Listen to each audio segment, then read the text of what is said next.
Wow, Eddie Hearn admits that Dillian Whyte's career is basically over if he loses to Alexander Povetkin again. What up, Fight World? It's your boy Ego, and I'm back with some more boxing. Make sure you smash the like button. Also, subscribe to my channel for the latest and greatest in boxing if you want to become part of the gang.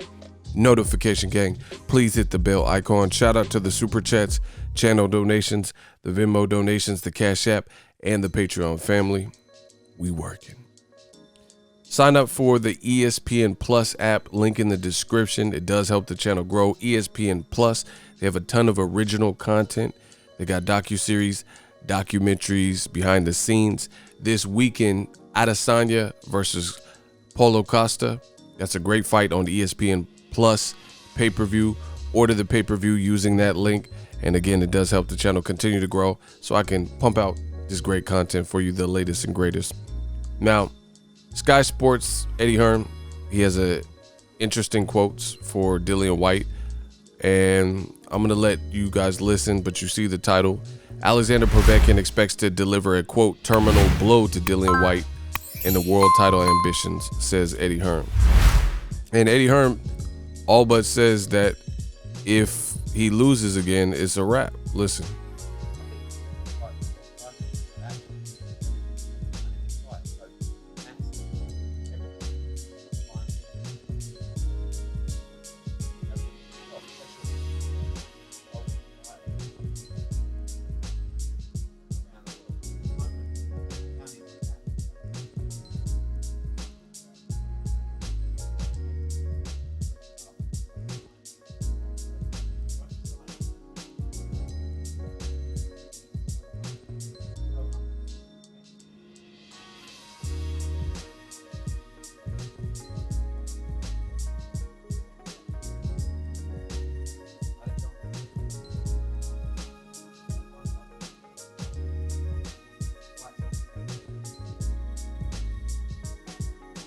Wow. Eddie Hearn says, I think it is terminal for his world title chances, and that's obviously the ultimate aim for Dillian Whyte. I think he knows the pressure. He was disappointed in getting knocked out. And listen, I don't know, man. I think this is foolish. Like, this man is back training. You know, he's already back training. Why is he's smiling? Life is short. Don't forget to smile. Enjoy the people. I don't know, man. I just feel like Dillian Whyte he's trying so hard to prove that he's all right and he's gonna bounce back. That kind of worries me. You know, that's just, I'm being real. That's worrisome. And you know, you can feel whatever you want, but 91 days, I don't like it. I don't like it. I feel like more often than not,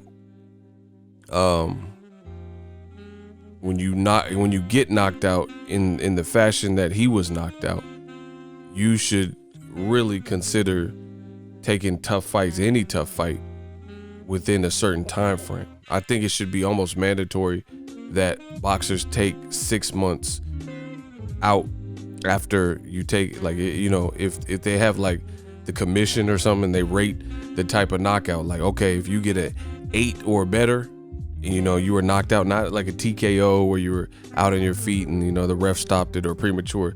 But if the 3 judges rate the knockout, you know, on a scale 0 to 10 or some type of grading system, and, you know, if your knockout was deemed an 8, 8.5, 9, 10, then you need to sit down.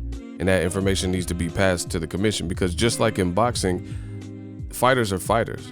You know, they're going to be tough, and that's what they're there for. But at the end of the day, oftentimes you got to save the fighter from themselves. All the fighter knows is to fight. Look at this.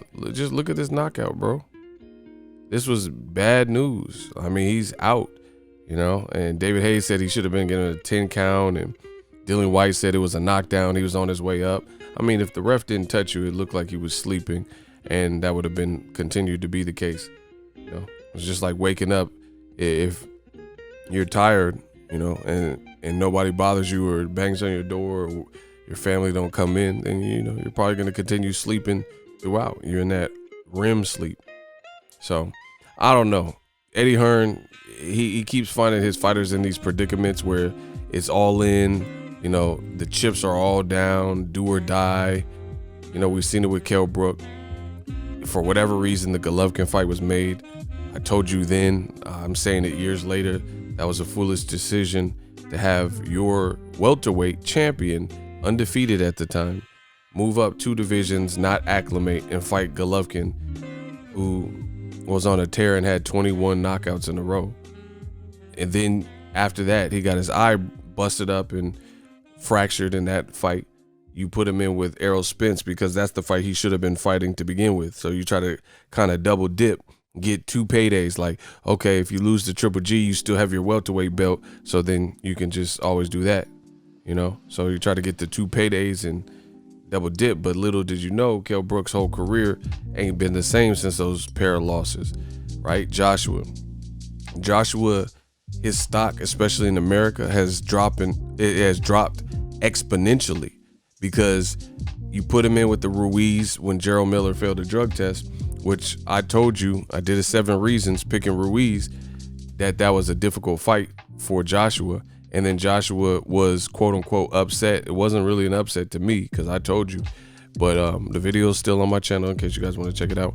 But you know, Joshua's stock really dropped even in the second fight where he beat Ruiz. He beat him, but it still dropped because people just felt ultimately like, you know, he just didn't look super sharp in that particular fight. You know, his game plan, I mean, it worked, but I think that's also a culmination of Ruiz not properly preparing like he should have been, you know, but that's not Joshua's fault. Either way, Joshua's stock dropped with those pair of fights. And now Dillian Whyte, you're putting him in the same high pressure scenario, just like David Price. David Price gets knocked out by Tony Thompson. Now Andy Ruiz, when he knocked out Joshua was in this position. You know, Kell Brook was basically in that position. It wasn't the same guy. Like, he didn't have to fight Triple G twice, but he had to fight a killer in Errol Spence, and it was pretty much the same outcome. He got stopped in 2 back-to-back fights. These are just high pressure situations. Versus you look at what you're supposed to do, like when Amir Khan got knocked out by Danny Garcia, he brought up a guy to 140 from 135 in Carlos Molina, who wasn't a big puncher. He switched trainers, you know, and that's what you do. You ease your way back. Or when Canelo knocked out Amir Khan real bad, he took a year off, had some surgeries, chilled out, and then he came back to a Phil LaGreco, a guy who was pretty much retired. You putting Dillian Whyte right back, you know, in the fire hoop that he couldn't jump through the first time.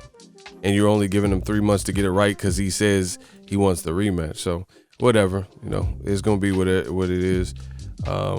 He wants it. The fight's made. It is what it is.